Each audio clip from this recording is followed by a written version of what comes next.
And about the transformation of the body, we read from 1 Corinthians chapter 15, verse 35 to 58. But some man will say, how are the dead raised up? And with what body do they come?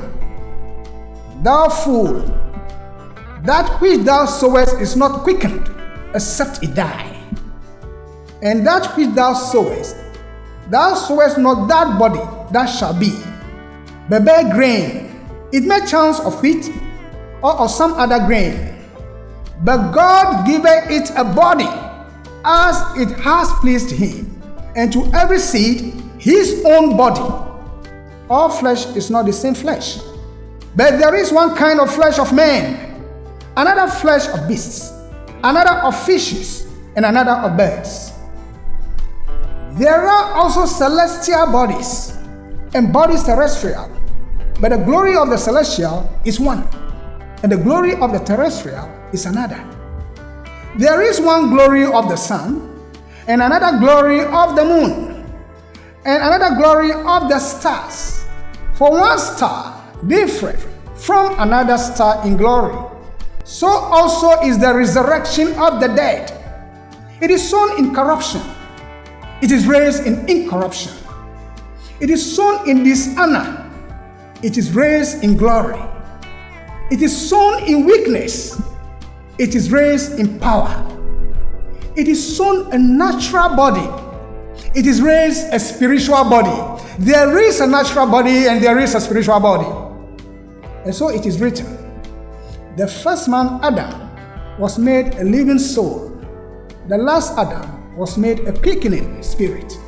Howbeit, that was not first which is spiritual, but that which is natural, and afterward that which is spiritual.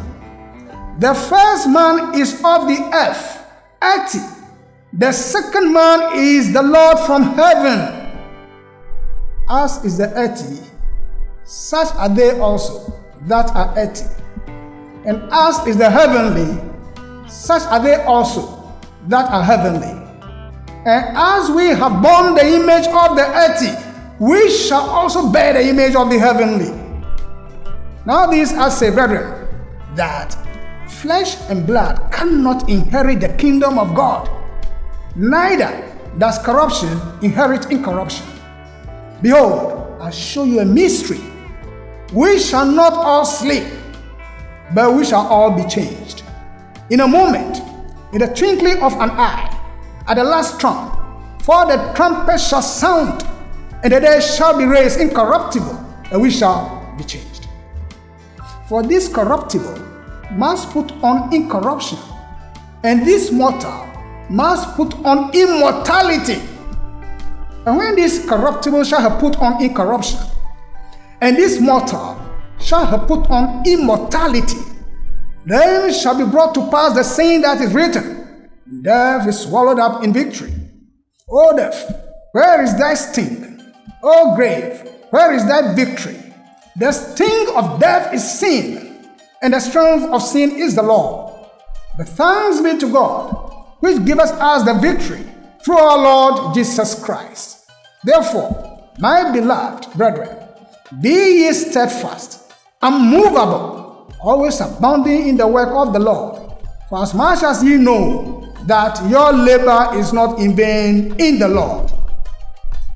Friends, we thank you very much for listening to this rather long presentation, a very long lecture on death. We hope this episode, just like the other ones, has added some knowledge to what you already have. Knowledge about what happens before, during, and after death. If you have any suggestions, kindly post them into our comments section. For our next lecture, we are going to talk about, can humanity move on without religion, spiritualism, and spirituality? We thank you very much. Filling up every space, no privacy. And silently, it could build and build until you finally see, whoa, it's taking over, damn no closure, moving closer. No exposure, I just wanna be a loner. Some can't stay sober, looking over all this.